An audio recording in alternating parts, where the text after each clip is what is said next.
All right. How you getting on? You well? You well? How's things? How's your weekend? How's your granny for slack? Is she ever off the bloody... I tell you, text message must have blown your granny's mind. What did she... Get on to your gran there. Ask her what the story was with text messages when they came out. Did she freak out? You know? Did she start banging the ground with bones because she couldn't believe this technological advancement? Did she freak and pick up a bone and smash in another granny's head and then throw it in the air? And then the theme from Space Odyssey played. Did that happen when she saw the text message for the first time? I'm gonna have to. What am I gonna do with my carrier pigeon? That's the impression of your gran freaking out. No, look, no, whatever. No, text me. It's mad technology how quick. Anyway, like I'm not feeling very well. That's why that part was shy. Okay. That's why the kind of shoehorned in kind of Space Odyssey thing about your gran using text message. I'm not feeling very well. I'm under the weather. Aren't we all, says you? Well, we're hardly living in the clouds. We're hardly fiddly as fog, says you. Huh? Hey? Well, we're hardly in a balloon going across the bloody... with a bunch of tortilla chips going across the world in 80 days, are we, says you? What? No, just... Every time I talk about clouds, people just stop listening to me. I talk about clouds a lot. I say like, oh, that's a cunnilingus, and then no one gets it. I say like, oh, that's a bloody, cumulus. That's a stratus. I've told you time and time again, again, and I can't stop it. It's a single compulsion that I have that no one else has. But if I'm in a taxi with a taximan or a taxiwoman, or taxin B, and they say, oh, cold out there today. I can't help it. I know the truth of why it's cold, right? And it's cloud cover, right? Whether there's cloud cover on a kind of a cloudy night, it's warmer than a not so cloudy night because of cloud cover. And I bring it up every time a taxi man says, "Oh, it's cold out there." I say, "That's because of the lack of the cloud cover," and it's met with absolute silence. It's almost like the chat also went the way of the heat past the clouds and out of this taxi. I love making up stuff when I'm in it. This isn't a bit. But I did do a bit. This is a true thing that happened to me. I did, as you know, I'm a fair weather football fan, right? And I supported, growing up, I liked the kit of Aston Villa, so I wanted to be an Aston Villa supporter. Then my brother was like, Liverpool, and so I started supporting Liverpool again. Well, my brother was Liverpool, but I was like, actually, do you know what? I'm so disinterested. He keeps asking me what the players of Aston Villa are. I don't know, right? Dion Dublin, maybe he was one, right? So I don't know. So then I started supporting Liverpool because my cousins and all supported Liverpool. And then I moved to London and started supporting West Ham. And because I lived in West Ham. And people still were so cheesed off by the fact that I swapped football teams. I've gone back to Liverpool because I started doing particularly well. They won me back. They won me back. They came crawling back. Tony, please, we got a hot German coach now. He's really lovely. He cheers all the time. Makes the lads feel like $1 million, right? And I'm like, all right, fine. Fine. Are you in the Champions League? Fine. So I went back to Liverpool. But in my brief stint at West Ham, I was in a taxi and I started chatting to the taxi man and he's like, what team do you support? And I'm like, it's funny. And it literally was this week I'd swapped football teams. And I said, it's so funny you mentioned that to me, Mr. Taxi Man, because I've actually changed my football team this week. I used to support Liverpool and now I support West Ham. And he actually said to me, right, another man to another man, he said, I hope your mates took fucking lumps out of you for doing that. This is in London, right? And I was like, why? And he's like, swapping teams. What the hell's wrong with you? And I said, why? Who do you support? And he says West Ham. He said West Ham. He was a West Ham fan. I didn't want any new ones. Didn't want one. So after that, and actually just, with the greatest respect to them, seeing some of them on the way to the matches, I was like, ooh. I think my people, I think Liverpool's more my scene. Even though I don't really mind. If I have it on, it's purely so that my wife thinks that I'm a man, and I react. I'm like, what? But I don't like it. I don't like football. I just don't like football. Oh, my fucking kidding. I don't like football, all right? Okay, my friends' WhatsApp group. All right? They talk about football. I don't like it. Right? You probably figured that out, but the fact I'm trying to steer every conversation into how Andrew Garfield was maybe the best Spider-Man in No Way Home. All right? Maybe you picked up that I'm actually not watching this match. And they can be so cruel. They can be so cruel. Why can't you just be happy for me and my team? Like, I get your team didn't do well, but why can't you just be happy for my team? You know? Can you not understand that it's important to me? Be very, very cruel. Very, very cutthroat. You know, and we're very, you know, very loving. Anyway, whatever, yeah. Anyway, how's I went to go see Lightyear, the Buzz Lightyear movie. Kept telling my son, "There's a big movie. We're gonna go see the big movie," and he was delighted. You can do a lot with inflections, right? And to be fair to him, he sat there for about an hour and a half. Now, for the last 10, 15 minutes, I wasn't able to follow the plot, unfortunately, because he was kind of like jumping up and down, and he kind of wanted, you know, it was a family kind of screening, an advanced screening of Lightyear. I brought him to the cinema. Started crying pulling into the cinema because I was thinking about how I grew up with toys. I was way older, you know, like 9 or, you know, 8 or 9, seeing Toy Story, you know. I tell you something that now, this is something that wound me up, right? Because I'm a child. Because I am maybe a toxic. No, I'm not toxic. I'm not toxic. And you know what? There's been a lot of toxic fans. Terry called this toxic. Because she said, how was the movie? And the first thing I said was, well, you know, it pissed me off. Right? It's a sci-fi movie, right? Lightyear. And it's a sci-fi. It's clearly Pixar realizing that they have some serious processing power now to make a decent sci-fi adventure, right? Big, crazy new worlds, exciting creatures, you know? Action set pieces that happen every 15 minutes.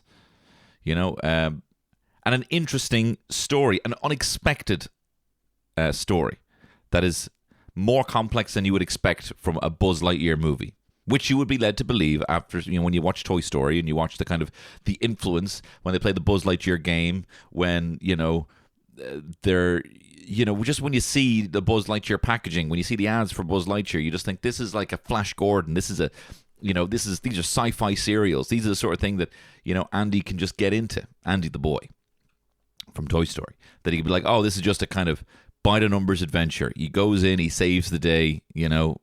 He goes in, kills Zurg. You know, in the same way the toys were advertised to you. And, you know, that you see the Adventures of He-Man so they can sell you the toys. That you watch, you know, that Turtles goes into syndication. That Power Rangers, it's these set pieces that they show up. There's a villain. Oh, all hope is lost, and then they best the villain. Like, that's an adventure. That's a cartoon adventure story. That's what I assumed. And that's what I still think Buzz Lightyear is, right? But it pops up on the screen before the movie starts. Because everyone was like, what is this going to be? Is it actually going to be Buzz Lightyear? Is Woody going to be involved? I mean, of course not. It's a sci-fi adventure with Buzz Lightyear. It's kind of like what the actual Buzz Lightyear would have been, right? But this is what annoys me, right? And I don't think this is toxic for me to say. It pops up on before the thing starts, right? It says, in 1995, a boy named Andy got a Buzz Lightyear action figure. He got it for his birthday after seeing his favorite movie starring Buzz Lightyear, essentially, you know. This is that movie, it says. This is that movie. Not even this is that character, or this is inspired from that movie, or this is a reboot of that character, not in toy form. It's convoluted. I get it. It's much easier to say this is the movie that Andy saw, but no, I cannot accept this. I cannot accept this for a multitude of reasons. One, the effects are too good for 1995. Okay, that's boring. The effects are incredible. It looks spectacular. It moves at such a clip. If a movie like this came out in 1995, 4 years before episode 1, it would have been the single greatest piece of sci-fi entertainment in history, right? And maybe in Andy's world that happens, but I don't believe that, right? Secondly, without giving any spoilers away, it is not a very traditional story. Buzz has to learn. Buzz is not chinning everything, just going out there saving the day like a traditional 90s hero would be. Buzz has a lot of hubris. Buzz takes a lot of pride in being a space ranger. He's, he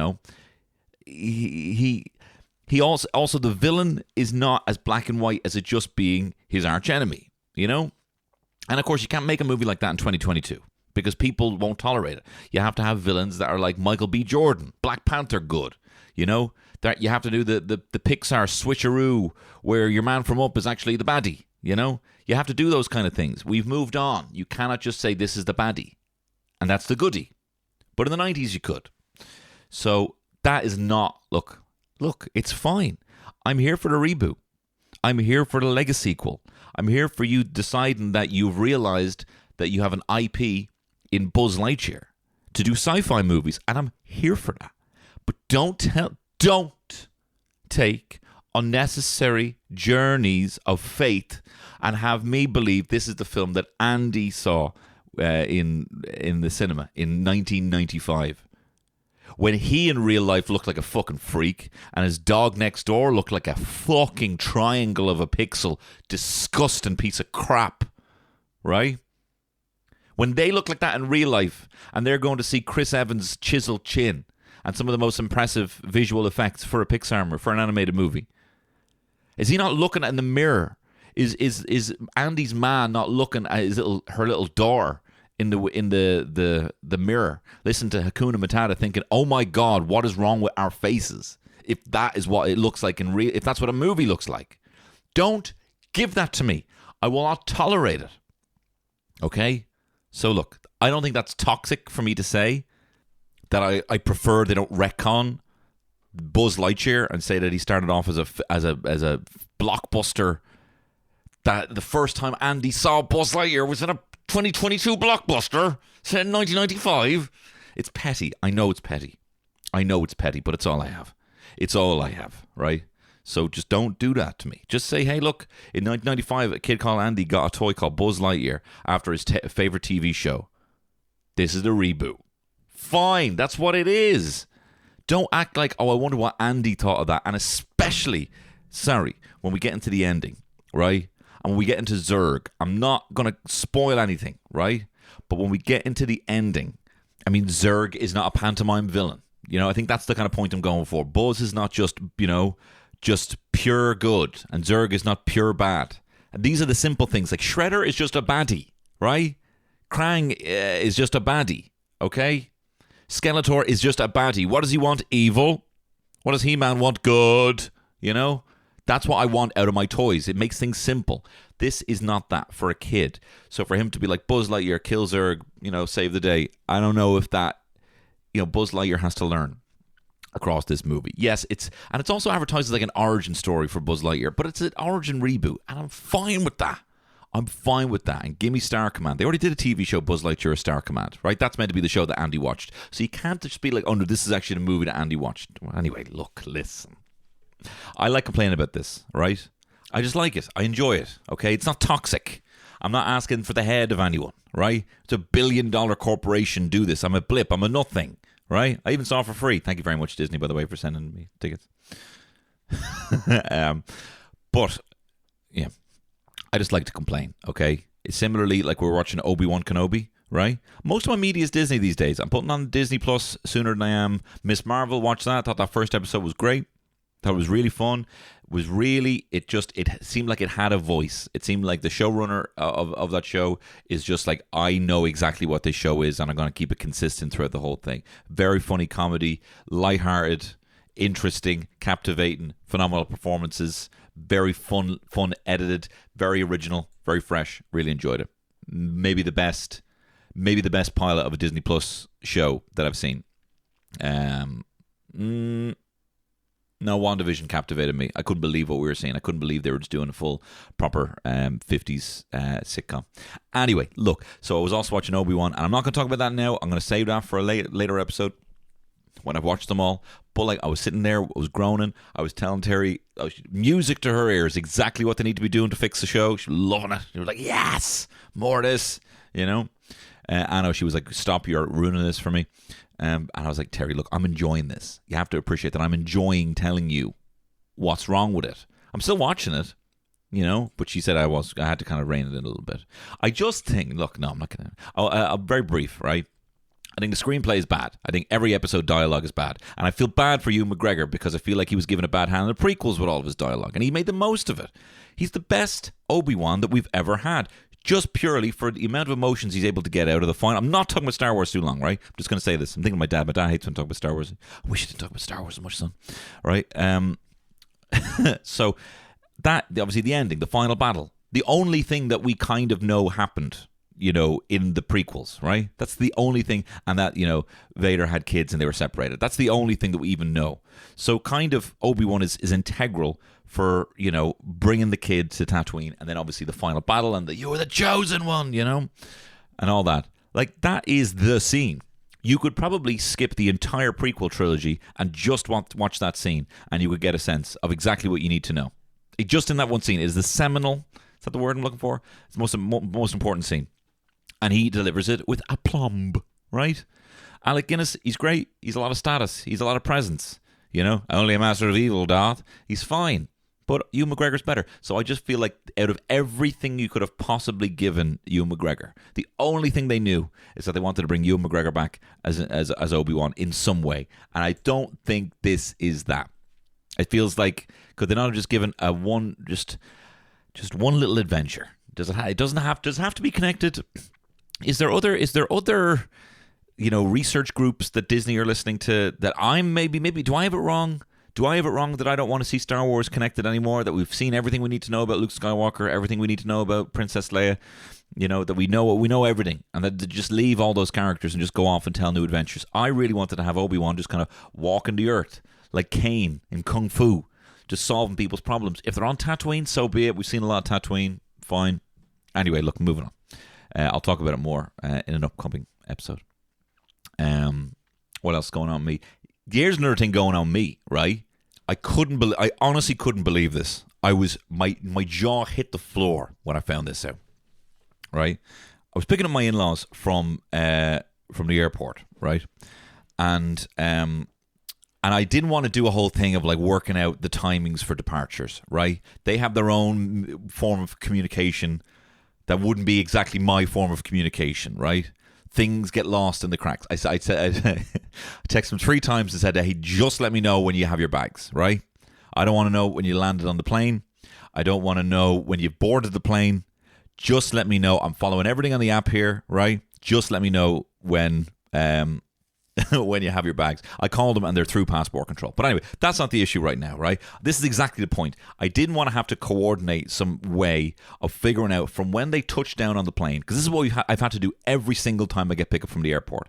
The plane touches down. I have to coordinate with my mom or with someone else exactly how long I think that's going to take me from where we landed on the plane to where I'm actually going to be up in departures, not arrivals, in departures, right?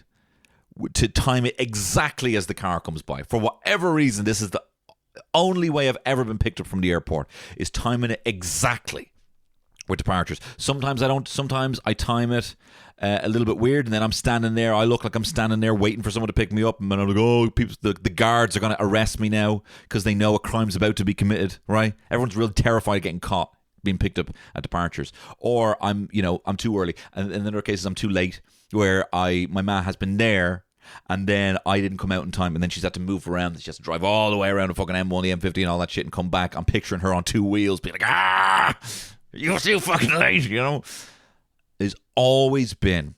There's been no stress up to landing, right? There has been usually no stress. I'm there. I've had my headphones on. I've got like a Stansted Express from London. I've gotten to the airport. I've got all my bags. I've gone through everything. Timings have been all right. I've been on a plane. I've been traveling for 4 hours stress-free. But now I've landed in Dublin and the stress just hits you like a ton weight because you have to get to departures in a perfect time. So I was assuming that the only reason you would ever willingly bring all this stress into your life of timing this Danny Ocean heist of getting the car at departures at the same time the passenger is there, right? I would have assumed that the airport car park, right, because I've never been picked up with them just standing there at the airport. Maybe once in ever, right? But very rarely, right? I would have assumed that the actual car park itself cost €7,000. I would have assumed that an hour, it was a €7,000 an hour to park in Dublin Terminal 1 car park, right? Dublin Airport Terminal 1. That's what I would assume, right? I was flabbergasted to find out that all of this stress that my family, hey, who are we kidding? That my mum has willingly brought on her life, on our lives, right? Has been to avoid paying the sum of €3. €3. I looked at my phone. How much is it? No, that's got to be wrong. That's got to be like a car park miles away. No, the one right beside the arrivals, right? It's €3. It's the price of a Tesco meal deal. We have been pulling these heists multiple times a year since the age I was 16 to avoid paying the price of a latte. Is what we've been doing in this family. I couldn't. My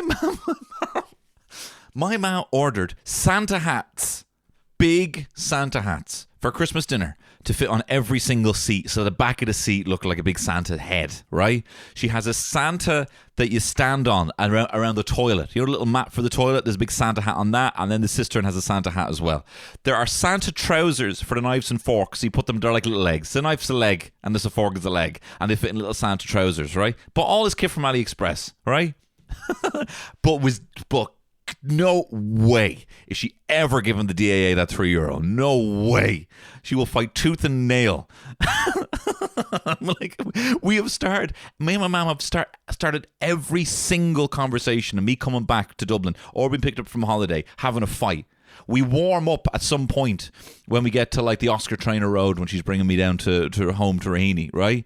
We warm up around the Oscar Traynor Road and we're like, actually, no, do you know what? Yeah, the trip was good. It was fine because we've been fighting the whole time because of this botched heist that we will have to deal with because we didn't time it right.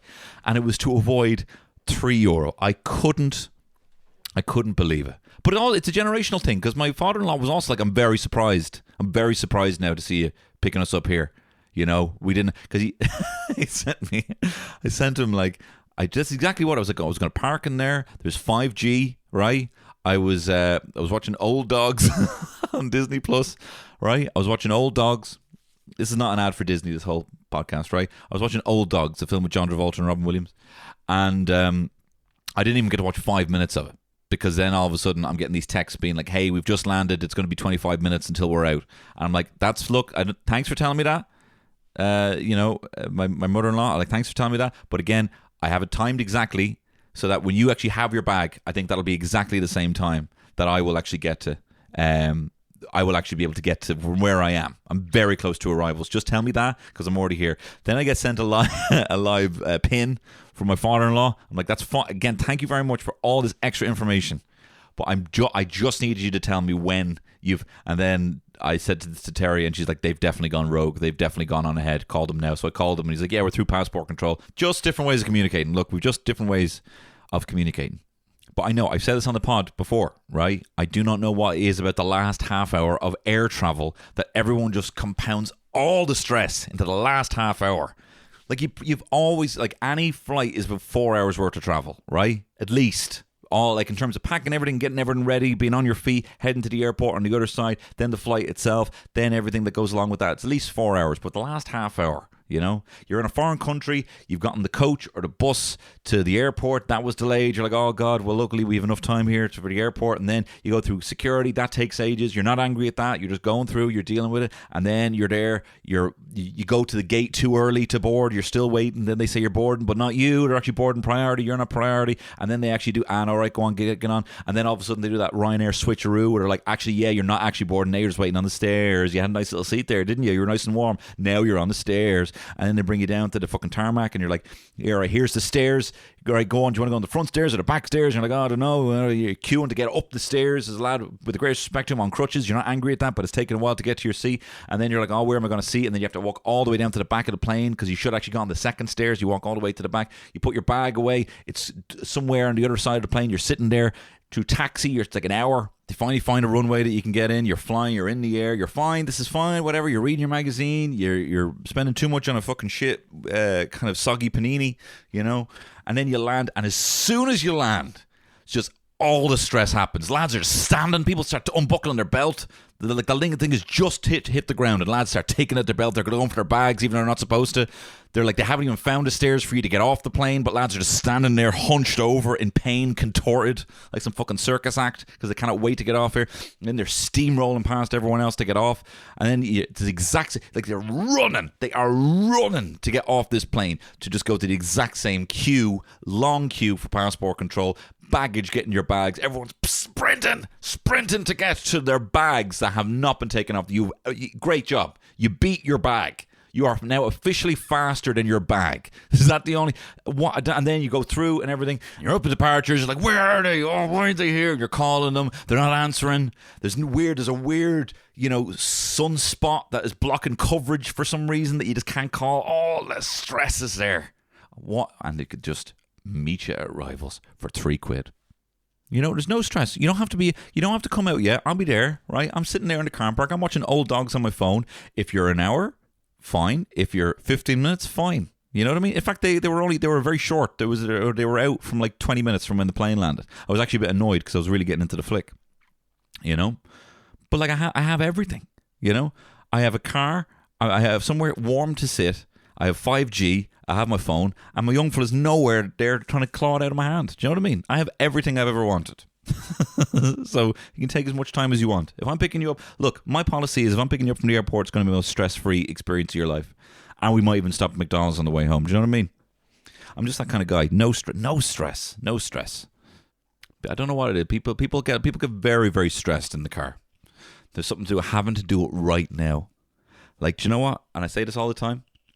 If you're behind me, right, and that light has just gone green, and it's taken me a second to realize that it's gone green, if you have just given me a little, little beep, guess what, bro? I know I've said this before, but I guess you didn't realize that horn is also my go slower button. You have just hit the 40 kilometers an hour button. You have just hit the make the lad in front of me drive 40 kilometers an hour. That's the button you just hit by giving me that little honk, right? And it's a life lesson I need to teach you that you don't sweat the small stuff, right? Just be chill, right? Give me that little and then you're driving over a single line that you're not meant to overtake, but you overtake me on the right and you go around to the front, you're speeding ahead to show me how fast you are. And then guess what, pal? We're still going to the same red light. You know what I mean? Oh, was all that around the corner, and then we just stop at the exact same light. Is that worth it? Do you know what I mean? Just chill, pal. Take a chill pill. I tell you, something I realised is what you can do to stop stress. Especially, everyone gets so stressed in a car, right? I was coming back from Kilkenny, driving down the old M9, right? Oh, made an awful joke. Well, I didn't actually say it live because Kevin McGahern talked me out of it. I also probably shouldn't have brought it up. Comedians hate when you say, hey, I got a joke, will you listen to it? But I did this like David O'Doherty and Amy Gallagher, and I was like, hey, will you listen to my new joke? And I was like, yeah, I was driving down. I always forget when you're driving down the old M9 that you're on it for like about an hour and a half. You think you know where it's going, then there's that massive twist at the end, the old M9.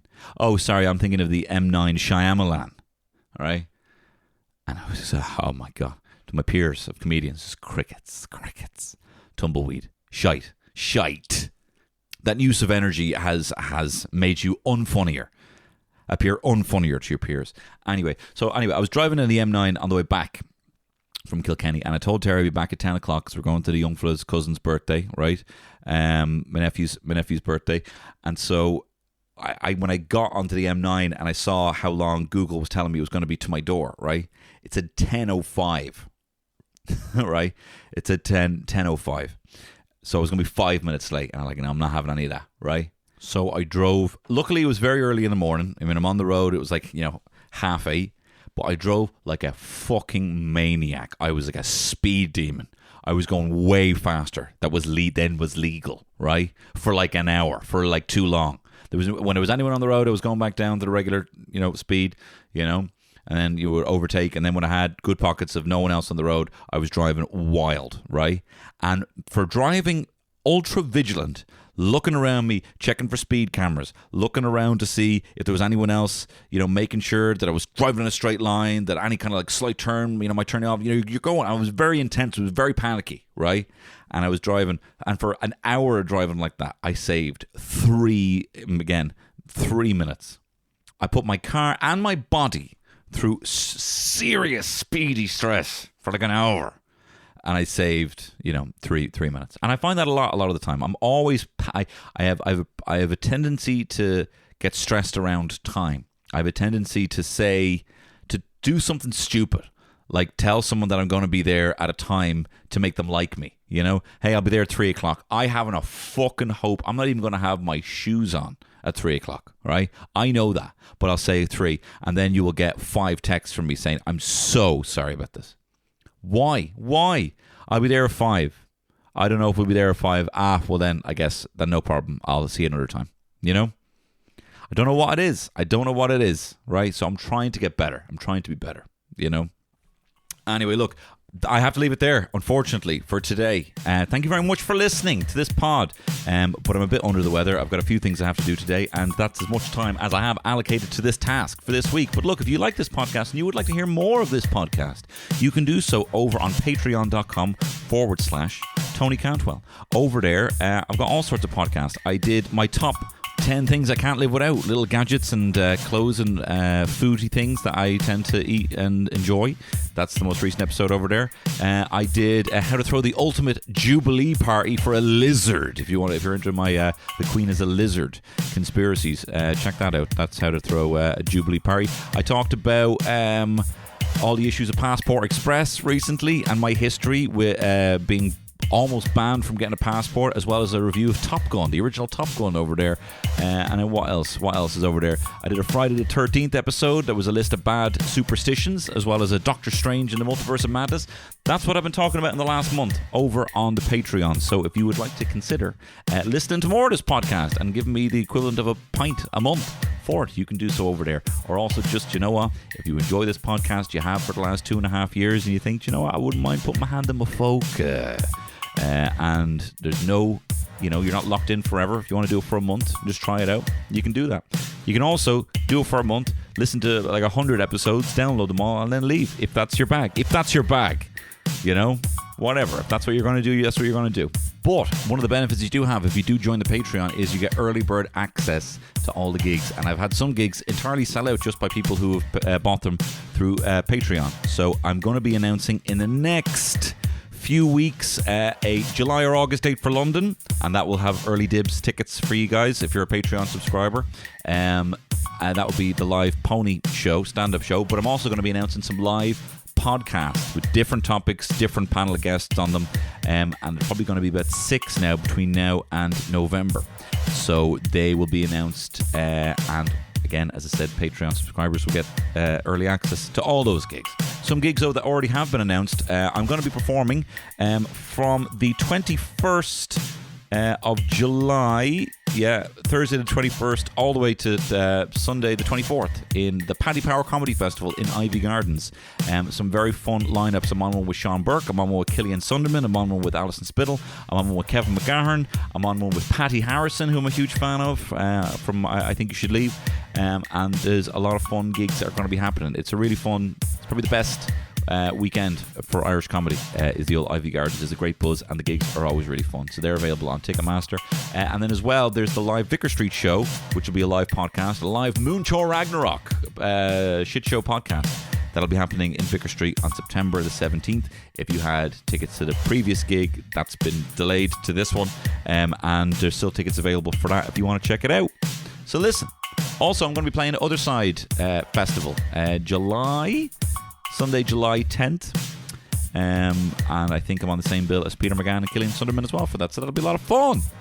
So I hope to see you there. And take care. All the best. Bye-bye.